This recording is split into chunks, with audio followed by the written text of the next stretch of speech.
and medium enterprises, Cabinet Secretary Simon Chelugui says the heavy penalties, which include a 5-year jail term, are aimed at keeping in check rogue officials who may seek to pilfer.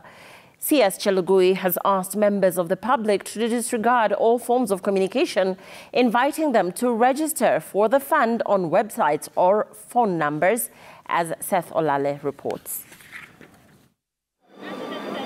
The Public Finance Management, also referred to as the Financial Inclusion Fund, Regulations 2022, published by National Treasury Cabinet Secretary Njuguna Ndung'u last week, now heads to Parliament for scrutiny.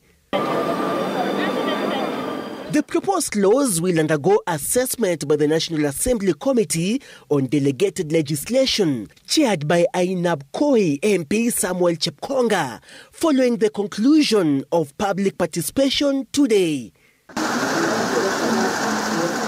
One notable factor in the proposed regulations is a clause that states that those found guilty of offences related to misappropriation of the fund will be liable to a 10 million fine or a prison term of 5 years.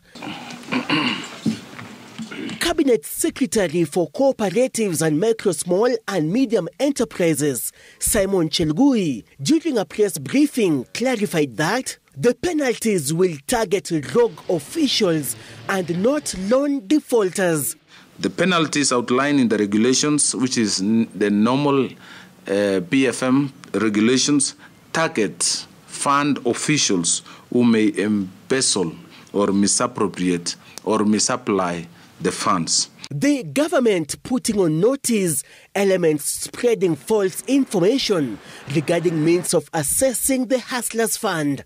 Fake websites and links and mislead members of the public to lying to them and ending up defrauding them. This is where the penalty applies. And we have activated all the agencies of government to ensure that no Kenyan is defrauded in this style and manner. President William Ruto will on November 30th launch the personal finance product that allows individual borrowers access financial credit between 500 and 50,000 shillings with an interest rate of 8%, refundable in 2 weeks. The other 3 products that include microloan, SMEs loan and startup loan will be launched at a later date. We are changing a culture from security-based to credit scoring.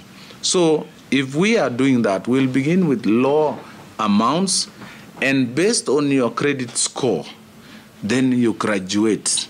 The Hustlers Fund will emanate from money appropriated by the National Assembly, income generated from loan interest, penalties and earnings from investments. With just 2 weeks to the launch of the much-anticipated Hustlers Fund, Kenyans hope that the finances will provide an alternative financial solution to the high cost of living and the current state of the economy. Seth Olale, Citizen TV, Nairobi County.